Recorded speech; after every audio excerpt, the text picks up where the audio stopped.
Hi everyone. তো আজকে আমি তিনটে ম্যাগাজিন আনন্দমেলা, শুকতারা আর দেশ, এই তিনটে নিয়েই তোমাদের সাথে একটু আলোচনা করব, ঠিক আছে?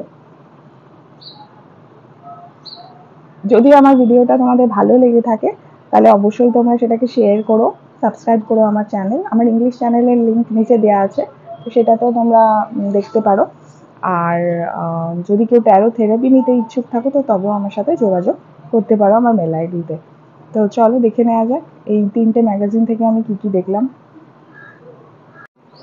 আচ্ছা, এখানে আমরা একটা লোকের কথা প্রথমেই জেনে নেব। যেই লোকটা সারা দিন রাত নেই নিজের মতো কাজ করে যেত, তাকে অনেকেই পাগল বলে মনে করতো। সে বিভিন্ন ধরনের মৃতদেহকে কাটাকাটি করতো এবং সেই কাটাকাটির মধ্যে দিয়ে বিভিন্ন সূত্র আবিষ্কার করতো, বিভিন্ন ধরনের সায়েন্টিফিক এক্সপ্লানেশন এগুলো সব লিখে রাখতো খাতায় এবং তাই নিয়েই ছবি টবি আঁকতো। তিনি আর কেউ নন, ইনি লিওনার্দো দা ভিঞ্চি।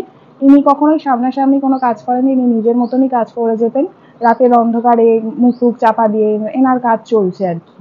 তো এই মানুষটি হলেন লিওনার্দো দা ভিঞ্চি এবং ইনি জানতেন যে তখন যদি সামনে আসেন অনেক চিকিৎসকরাই তার কথা মেনে নেবে না, কারণ তার কোনো প্রচলিত শিক্ষা ছিল না সেরকমভাবে। তো উনি নিজের কাজেই ফোকাস করেছেন। পরবর্তীকালে ওনার সূত্র, ওনার এই উড়োজাহাজ তৈরি, পাখিরা কেন ওড়ে, বিভিন্ন ধরনের কিছু উনি লিখে গেছেন, এঁকে গেছেন। সেগুলো ওনার কার্যকারিতা পরে পরবর্তীকালে একটা জায়গায় গিয়ে পৌঁছায় এবং মানুষ সেটার গুরুত্ব বুঝতে পারে। আচ্ছা, এখানে কিছু গল্প দিয়েছে যেগুলো বেশিরভাগটাই AI base, artificial intelligence base. এখানে প্রশ্নটা হচ্ছে, কিছু গল্পগুলো পড়তে পড়তে এটা মনে হচ্ছিল যে এখন যন্ত্র বোধহয় অনেক বেশি বন্ধু হয়ে গেছে, মানুষের মতো বন্ধু হয়ে গেছে, আর মানুষ একটু যান্ত্রিক বন্ধুত্বের দিকে বেশি ঝুঁকছে। তো যাই হোক, এবং কিছু লেখক বা আমরা আমাদের অনেক সময় ক্রিয়েটিভিটিও হারিয়ে ফেলছি এই সমস্ত যান্ত্রিক বিষয়ের জন্য। কিন্তু যন্ত্র মাঝে মাঝে আবার রিভেঞ্জ নেয়, প্রতিশোধ নেয়। আচ্ছা, আর একটা গল্প যেটা দেখলাম যে উদ্ভিদের মতো মানুষের দেহে যদি ক্লোরোফিলের সঞ্চারণ ঘটানো যায় তাহলে কি মানুষও নিজের দেহের মধ্যেই খাদ্য তৈরি করতে পারে। এই নিয়ে একটা সায়েন্স ফিকশন ছিল, বেশ ভালো লেগেছে গল্পটা। খেলা নিয়ে বেশ বলেছে, আইপিএল নিয়ে কি চলছে না চলছে, কোন প্লেয়ার নিয়ে ভালো একটা ইনফরমেশন দিয়েছে। মহিলাদের সিনিয়র আন্তর্জনাল প্রতিযোগিতা শুরু হচ্ছে 6 বছর পর, তো এই সমস্ত নিয়ে ভালোই একটা ইনফরমেশনাল জায়গা আছে। আচ্ছা, তারপরে এখানে একটা দিয়েছে যে ডাইনোসরের ফসিলস বাইরে দেশে পাচার করে কিভাবে পয়সা ইনকাম করছে বা কি করছে সেই নিয়ে একটা লেখা এখানে দেখলাম, এই যে এটা। আর আর একটা গল্প এখানে আছে যে একজন বন্ধু আর কি যাবে একটা সায়েন্টিস্টের ল্যাবরেটরিতে, এবং যেহেতু অন্য বন্ধুটির ইন্টারভিউ দিতে যাওয়ার কথা, সে যেতে পারবে না, তাই এ যাবে এবং গিয়ে একটা জিনিসে, মানে ওখানে ল্যাবরেটরিতে একটা কিছু ধরে ফেলে, সে একটা ড্রিম ওয়ার্ল্ডে চলে, তারপরে কি হবে সেই নিয়ে গল্পটা বেশ ভালো লেগেছে।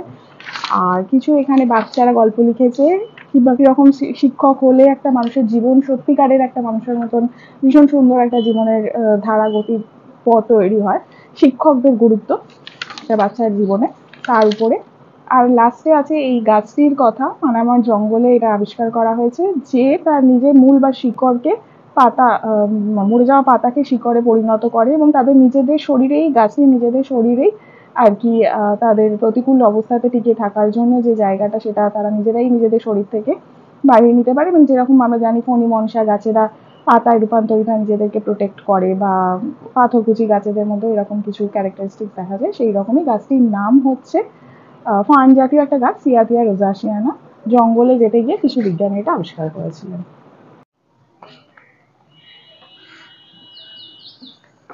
আচ্ছা, তো প্রথমেই আমি যেটা দেখলাম যে এখানে ওই কার্টুনের ভীষণ মানে কি কি ধরনের এখন কার্টুনগুলো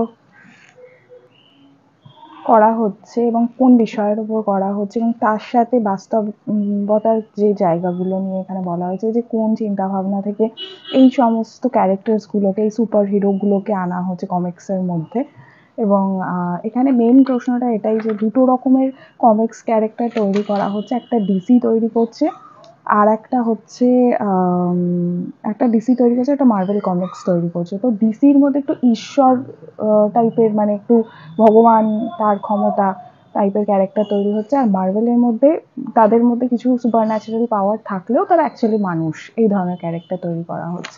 তো সেখান থেকে একটা কনক্লুশন যেটা ড্র করছে সেটা বেশ ভালো লাগলো, যে তাহলে কি এখন ভগবান আর মানুষের মধ্যে একটা কোনো লড়াই চলছে আমাদের সমাজে বা আমাদের চারপাশে।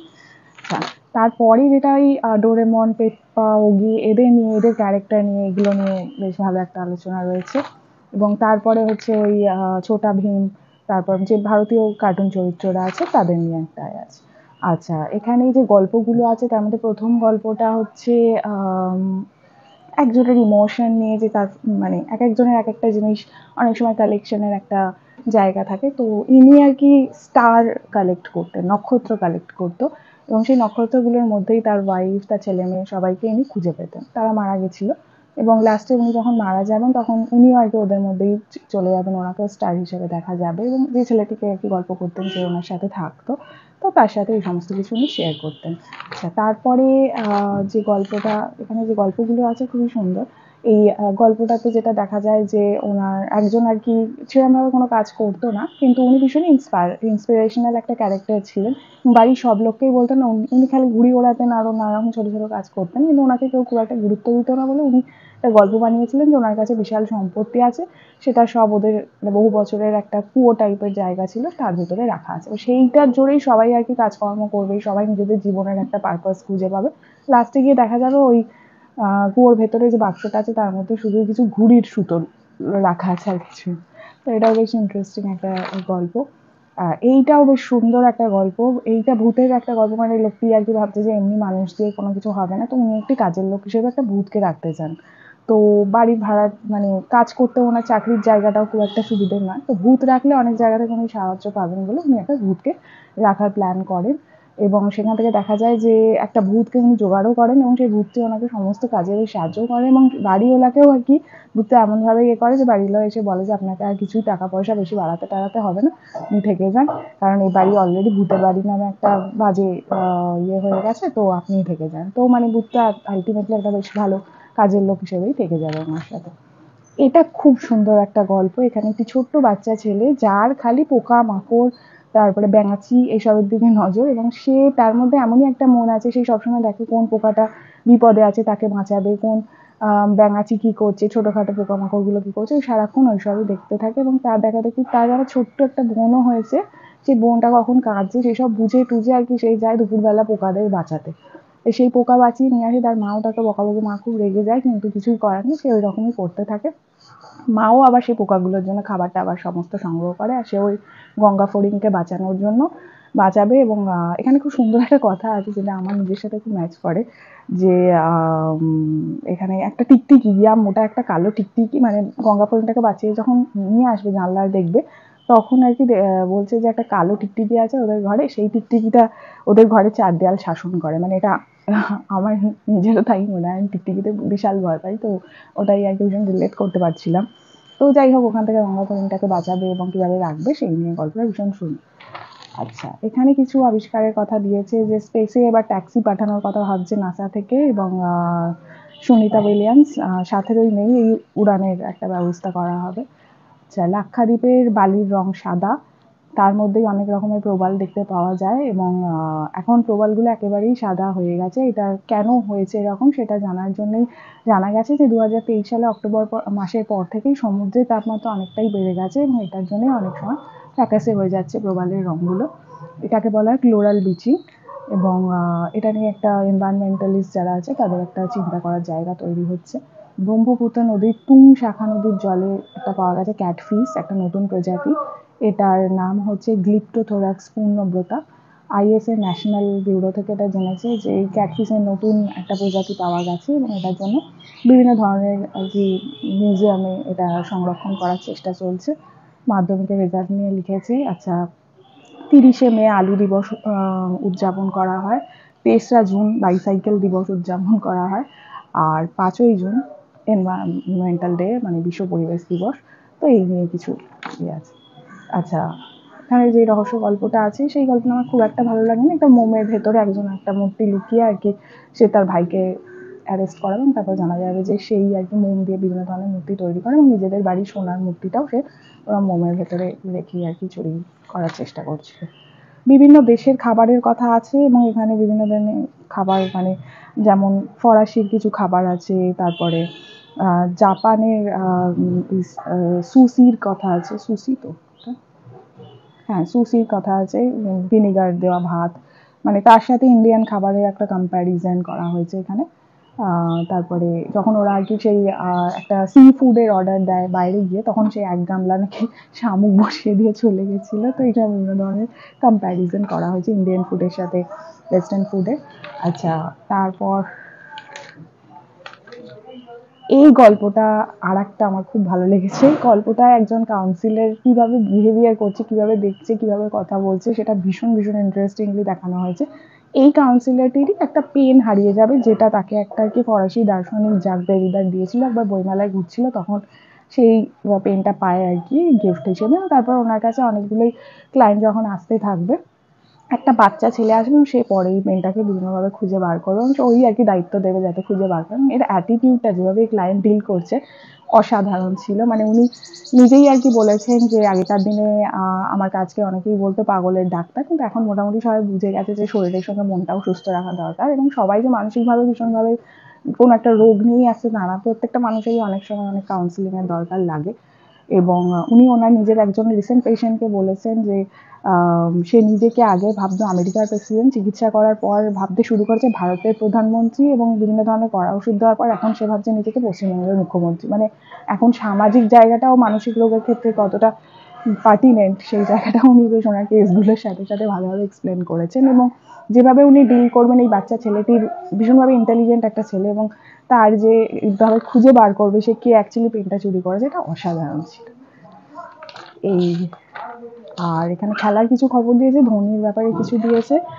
আর আর একটা যেটা দেখলাম যে এটা একটা ভালো কথা দিয়েছে যে রোম ওপেনের তৃতীয় রাউন্ডে আলহান্দ্রো তাবলার আর কি হেরে গেছেন নোভাক জোকোভিচ বলে একজন, ওনার কাছে। তো উনি কিন্তু খেলার হারের জন্য দায়ী করছেন মাথায় বোতল পড়ার ঘটনাকে। মানে কিছুদিন আগেই খেলার মাঠেই এক শিশু নোভাকের অটোগ্রাফ নেওয়ার জন্য রেলিং এর ওপর ঝুঁকে পড়ে এবং তাতে একটা ধাতব বোতল তার ব্যাগ থেকে পড়ে ওনার মাথায়, এবং সঙ্গে সঙ্গে তিনি সেটা ধরে বসে পড়েন। তো সেই কারণে উনি বলছেন উনি নাকি হেরে গেছে। আচ্ছা, এখানে আমেরিকার বিশ্ববিদ্যালয়গুলো এখন যে প্রতিবাদে মুখর হয়েছে যে ইসরায়েলের সঙ্গে কোনো ব্যবসায়িক চুক্তি তারা মেনে নিতে পারছে না, কারণ সেটাকে মনে করছে তারা যুদ্ধকে আরো প্ররোচিত করা হচ্ছে। সেইখান থেকেই কলকাতা শহরের রাজনৈতিক চেহারা এবং আগে যে দেশ বিদেশের সমস্ত সংগ্রাম নিয়ে রাস্তায় নামা হতো, এখন শুধুমাত্র টেরিটোরিয়াল হয়ে যাচ্ছে কিনা রাজনৈতিক দলগুলো, কেরিয়ার ফোকাস হয়ে যাচ্ছে কিনা, সেই জায়গা নিয়ে একটা আলোচনা রয়েছে।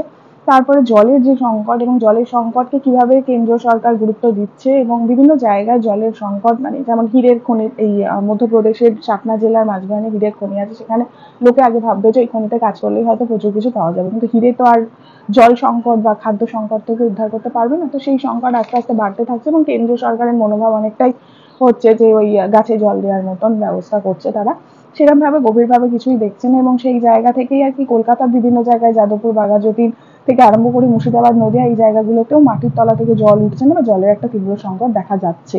এবং সেখানে নদীগুলোকে যদি সংস্কার না করা হয়, খালবিলগুলোকে যদি না বাঁচানো হয়, তাহলে কিন্তু ভবিষ্যতে আরো খারাপ জায়গা হবে। এখানে লুডভিগ বেটোফেনের কথা বলা হয়েছে, যিনি একজন সঙ্গীত স্রষ্টা, এবং তার একটা বধিরতা দেখা যায়। তার চুলকে ডিএনএ মানে একটা টেস্ট করে বোঝা যায় যে তার তিনি যে মাদক মদ খেতেন তার মধ্যেই আর কি তার কিছু আর্সেনিক, মার্কারি এগুলো পাওয়া গেছে, এবং সেগুলো চুল থেকে পাওয়া যায়, এবং সেখান থেকে বোঝা যাচ্ছে যে তিনি কি ধরনের অসুস্থতার মধ্যে দিয়ে যাচ্ছিলেন।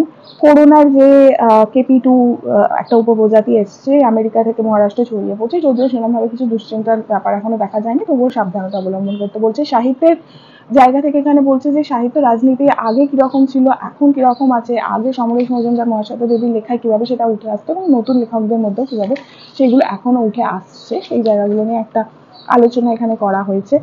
এই গল্পটির মধ্যে একটা প্যারালাল ইউনিভার্সের কথা বলা হয়েছে, এবং সেই প্যারালাল ইউনিভার্সে এটাই বলছে যে যদি এমনটা হয় যে প্রতিদিনই আমাদের ইউনিভার্সটা শেষ হয়ে যাচ্ছে এবং আবার নতুন করে একটা ইউনিভার্স পরের দিন শুরু হচ্ছে, যেটা আমি অনেক সময় বলি যে পাস্ট আর ফিউচারে অ্যাকচুয়ালি কোনো এক্সিস্টেন্স নেই, যেটার এক্সিস্টেন্স আছে সেটা হচ্ছে শুধুমাত্র প্রেজেন্ট। তো যাই হোক, সেই প্যারালাল ইউনিভার্সে একটা সায়েন্স ফিকশন টাইপের এই গল্পটা দিয়েছে। তারপরে হচ্ছে যে গল্পটা, সেটা হচ্ছে যে এখানে এই যে মানুষটি একটি রোবোটিক মানুষ, এবং এই মানুষটি যখন প্রথম একটি মেয়ের সাথে আলাপ হবে তখন সে বলবে যে সে কোনো রং দেখতে পায় না, শুধু সাদা আর কালো দেখতে পায়। সে রং চিনতে পারে গানের সাথে সাথে, বিভিন্ন ধরনের গান গাইতো সে, সেই গানেই সে বিভিন্ন ধরনের রং, রামধনুর সাতটা রং সে দেখতে পেত, এবং সেইভাবেই আর কি তার পরে লাস্টে গিয়ে আর কি সে মানুষ আর যন্ত্রের প্রেম তাকে দেখানো হবে এখানে। তো আর আর একটা গল্প যেটা বললাম, এই গল্পটি একটি এমনি সাধারণ একটা সম্পর্ক, প্রেম, এই সমস্ত নিয়ে একটা গল্প। তো